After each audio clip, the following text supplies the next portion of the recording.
Hey guys, it's Kim here with Verily Fiber Fun. Thanks so much for joining me today on another Great Wheel spinning video. Today we are spinning the same Jacob wool carded into bats as we did in the previous video, but instead of stripping the bats down and spinning end to end, we are breaking the bats up into smaller chunks, splitting those, and spinning from the fold. This actually worked really well for this particular fiber. This Jacob was a mixture of a couple of different fleeces, and so all the fibers are different lengths and textures and crimp styles. And spinning from the fold was a million times easier than spinning from the strip. However, later on in the project, then this is the Tour de Fleece 2020 project. So later on in the project, when I got to the white bats that I had made, they were much longer fibers for the most part, and they were actually easier to spin from long strips, spun end to end. So it all depends on the fiber prep used, and what is most comfortable for you as the spinner.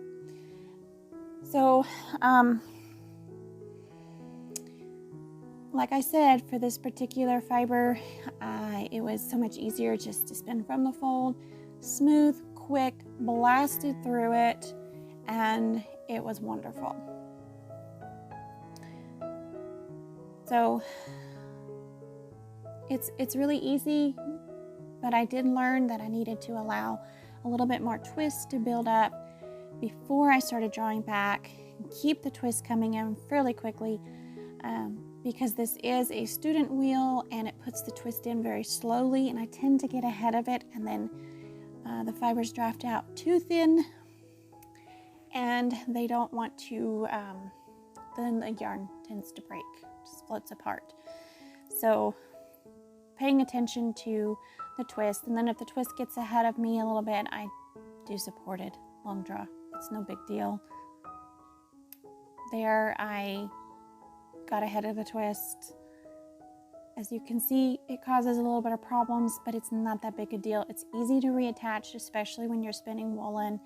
The fibers just grab right a hold.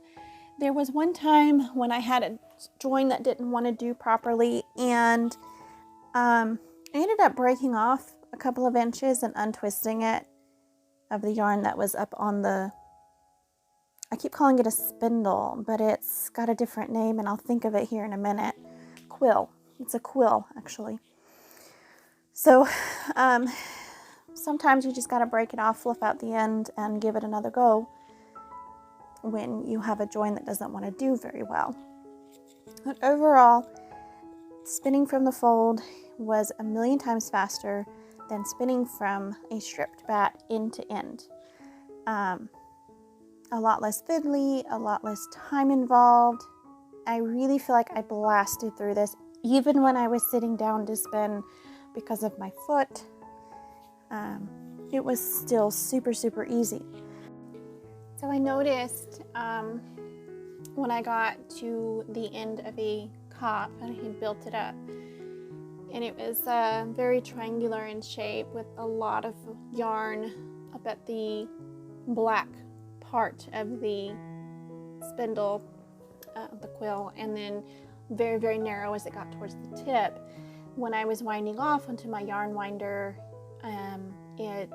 there was a lot of back spinning involved and caused a lot of problems. So I have since experimented with more efficient ways to wind a cop. They may not be quite as pretty, but much easier to wind off, and I will give more details on that in a future video, so you guys can maybe learn a thing or two. And if you have any suggestions on how to fix that back spinning problem yourself, or a more efficient way to get the yarn off after you've spun it, please let me know. I have tried putting a straw on the quill, and that doesn't want to come off. It won't slide.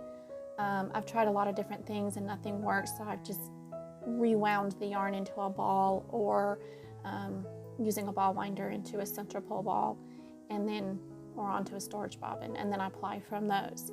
So suggestions on how to make removing the yarn from the quill more efficient would be very, very lovely.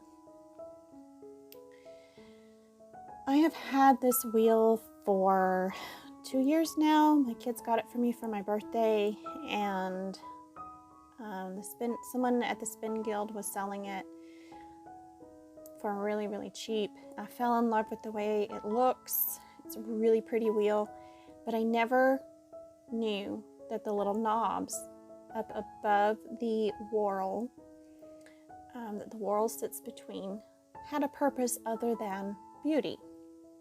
Yes, you can wrap the end of your single around it and it'll keep it from untwisting.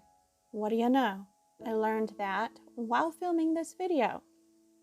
So, learn something new every day. All right, well, I don't think I have a whole lot more to say about this project, so we'll wrap it up here and turn the music on.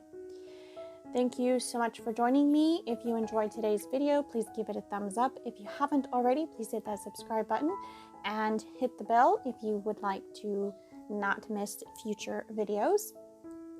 Also, a very warm welcome to all the new subscribers, because there have been quite a few. I appreciate each and every one of you, and you are the reason that I make these videos. Please feel free to leave any comments, suggestions, and questions down in the comment section below, and I will respond to them as quickly as I can. Until next time, you guys have a fabulous day. Bye!